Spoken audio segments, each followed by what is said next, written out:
Now, the only other thing that I want to mention real quickly, and this is going to be important for making sure your website looks not stock, in other words, doesn't look exactly like the one that you grabbed off Weebly, is you got to start customizing it.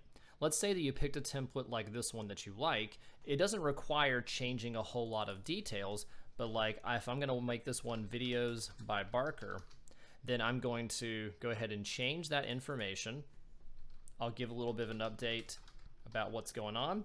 And then I need to start changing some pictures and other pieces of information, because this thing about financial pathway has absolutely nothing to do with my project. So let's say I put all this information here and I want to change this picture.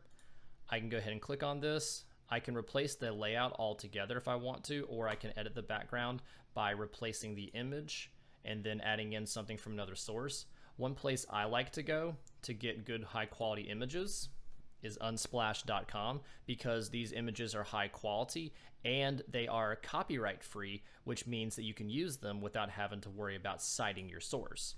In this case, I want one about video production, so I'm going to start off by hitting video. I don't necessarily like that one. How about video editing? Because I'm learning a little more about the process. I don't hate that background.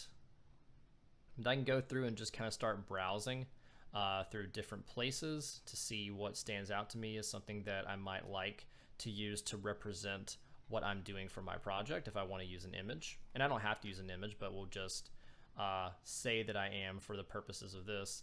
So I'm just going to go ahead and grab this one to start off with. I'm going to download it. And now it is saved here to my computer. So if I want to upload the photo from my computer, I will do that. Now, in going through that process, I'm realizing that the text that I have overlaying this background image makes it a little bit difficult to read. So it might be that this is not the design that I want to use, but that's what you have to experiment with, because I'm looking at this and I'm seeing videos by Barker is really difficult to read. So maybe that means I go back to the drawing board and just keep looking for other potential images that I can use to best communicate what I'm going for. And this might take a little bit, but that's the process, and that really epitomizes what Genius Hour is to begin with.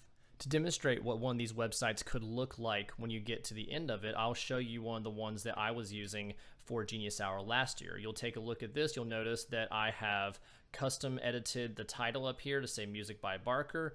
I included a picture that I got off unsplash.com of a guy playing guitar, moved the text elements over here to the left so they weren't on top of the image, so that it was a little bit easier to read my name and get some basic information about myself.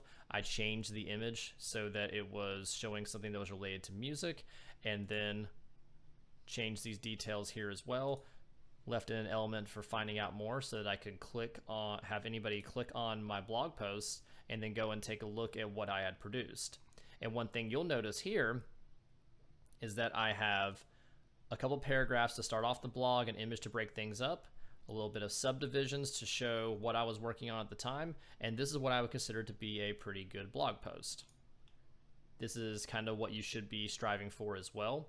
And it should be clear when you go to your website that it is a project for a class, and it should be clear what the subject of that project is. So don't include a picture of a girl lifting weights with a pink background if you're a dude who's learning how to play the guitar. That's probably not going to be particularly relevant for your purposes. So that was just a quick overview of Weebly. The more you play around with it, the easier you'll find that the process is. But if you have any questions, please feel free to let me know. I've worked with Weebly for a long time, and I can probably answer most of the questions that you have. Thanks for sticking through to the end. You guys are awesome, and I'm looking forward to seeing what you produce. Peace.